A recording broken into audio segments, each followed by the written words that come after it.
Hey guys, Kyle Coriani here. Real quick, I'm gonna give you a recap of my Lake Murray, South Carolina stop for the Major League Fishing Pro Circuit event brought to you by Tackle Warehouse on Lake Murray. I had a good event here. I had a horrible practice.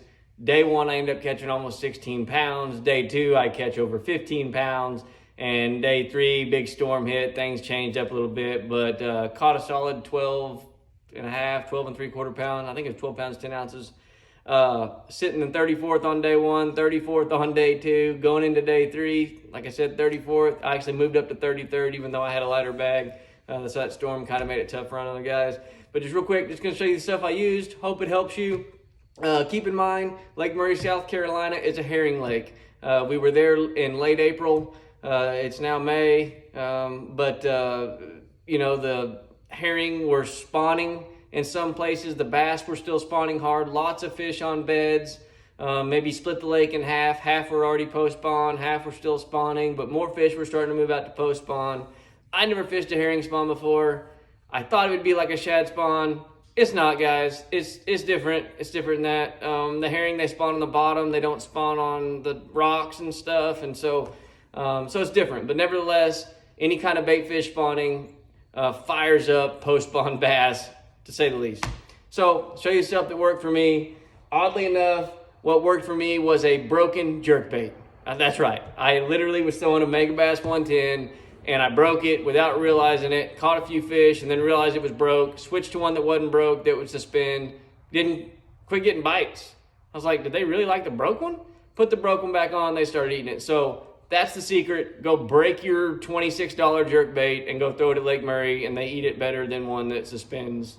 I don't know what that did other than the fact it made me work it a lot faster and harder to keep it from sinking. But I didn't do that until I knew it was broke. So I don't know, but that's what it did. And so I'll show you that. And again, this is the bait. I lost a ton of big fish. And so I tried to figure out what was going on there. And I'll tell you what I think happened. I ended up changing the hooks out, putting great big old hooks on this thing. I ended up breaking them almost on purpose so they'd sink because it literally got me that many more bites. But I was throwing it on 10 and 12 pound line. I had two different jerkbait rods set up. Both the rods were the same. Both of these rods are my favorite. This is it's a Kistler 7-foot medium heavy KLX. And like I said, I had it on 10 pound fluorocarbon. That used to be called the Blaze Buds. That used to be called the Blades, Buzz, and Chatterbaits rod. Now, they don't call it that anymore, but it's a 7-foot medium heavy action rod. I would call it kind of a moderate medium heavy, almost like a light medium heavy. And it's got quite a bit of play for that jerkbait. I really like that. But I was throwing that in dirt shallow water, and really shallow, like 1.5 feet, 2 foot. And so, yeah, I was plowing into the bottom some, but I was jerking it more upright when I was in that real shallow stuff, and I could point the rod tip down a little bit more when it got deeper. What I found out, I kept losing a lot of big fish, and I thought it was all my fault, and I'm sure some of it was. But on day two, I kind of snagged a couple of really big bellied fat females that looked like they were on beds to me. I didn't see them on beds, but when I caught them, I looked at the fish, and I told my marshal, man, that fish looks like a spawning female bass that still has her eggs. And it dawned on me, even though I'm fishing main lake and fishing points, these fish had to be spawning on these points. So I think I had a lot of fish defending their beds that were slapping at my jerkbait to go with the erraticness of a jerkbait, which were leading me to not get good hooks in the fish, have them in the side of the head or in funny places, and they were able to jump off and throw my bait. I lost some really big fish. I'm not saying I could have won the tournament by any means, but I definitely lost a lot of good fish that would have helped me get more points. But that was what I caught most of my fish on. However, I had two other key baits that were successful for me. One of them was this Seville swimmer. Now, I've never thrown a Seville. It's a jointed hard bait. I think they call it the Magic Swimmer. It's got 3 joints in it, and it's got a unique little tail at the end there that only has 2 hooks instead of 3. I don't know if you can tell that. I think the guy that designs these is some kind of crazy genius, so he thinks the 2 hooks is better than 3, and so who am I to argue that? But that's what comes on it. And literally, you just throw that out there where the herring are spawning, and you reel it just under the surface about as fast as you can. Almost like a wake bait, but not quite. Or at least that's how I did it. I was throwing it on 14-pound mono. This is one of the new Kistler Reels, Series 1 Kistler Reels, 7.3 to 1. I was throwing it on a KLX feeling reel. I like the feeling reels by Kistler. They have a really playful tip, so any of my treble hook baits works good for that. But this was a 7'3" medium heavy feeling reel, 14-pound fluorocarbon. I wanted that bait to stay towards the top, almost like a top water. I didn't want it sinking, and so that's the reason I went with monofilament. And so yeah, I caught a couple of my some of my biggest fish came on that. I didn't catch many fish on it, and I had some fish miss it and follow it, and they're heartbreakers when you watch them follow those big baits. But that's like a 5 3/4 inch bait, I think. They got different sizes. That's like the 145 or the 125. Don't quote me on that. But just something that looks like a herring, reeling it slow. They eat it up. Always put your treble hook baits in your Calco's bait sacks. And then, so I was losing fish. And the first thing that comes to mind when you're losing fish on treble hooks is, how can I catch that fish?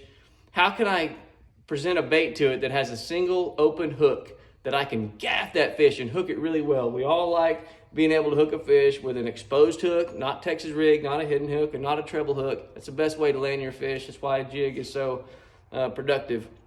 And I came up with this idea, and this is just an open hook. This is the Jawtec, they call it Little Shad. I mean, it's basically just like your fluke style bait, but you might be able to see it's got 3 tails instead of 2. But you can see how chewed up this dude is. I mean, it is plumb chewed up. I hope you can see that. But what's cool, what I come up with, my craziness, I'm gonna call it cool because it worked. But at the end of day 2, I was sitting around trying to get creative. I put bigger grappling hooks on my jerkbait, trying to not lose fish. And I thought, how can I make something that acts like a jerkbait that has an exposed hook? Digging through all my tackle, and I came across one of these old weighted hooks.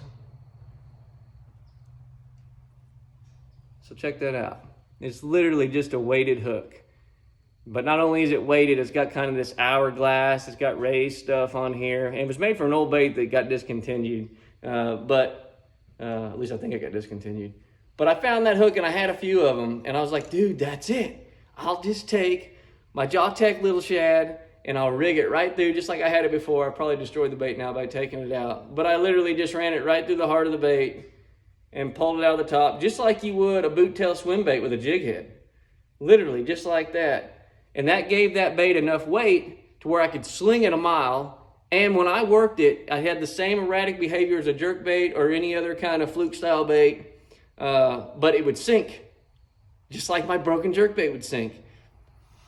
And what you don't know, and you can't smell it, is these Jawtec baits smell like Olive Garden garlic bread toast. Oh my God, they smell so good. You just want to eat them and rub them on stuff. But the fish apparently like garlic toast because they like this. Nevertheless, I could get this really erratic behavior on this.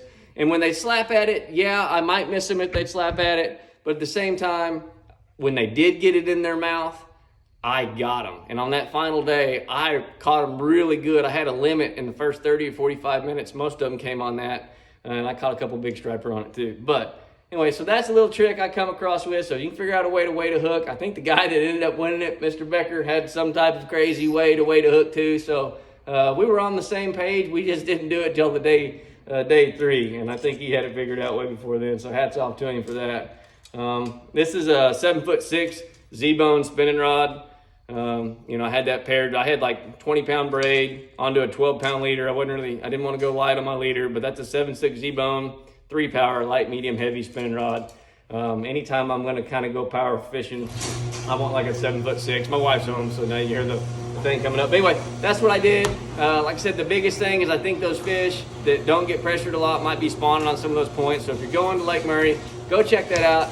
Hope it helps you guys. And yeah, I'm packing up right now to go to Lake Eufaula, Alabama, and then to go fish my first Bass Pro Tour event on the Harris chain versus some of my idols, which include Kevin Van Dam. So I finally get to compete with Kevin Van Dam. And, he's probably going to whoop me, but I'm going to enjoy every minute of it. And so let's go do that.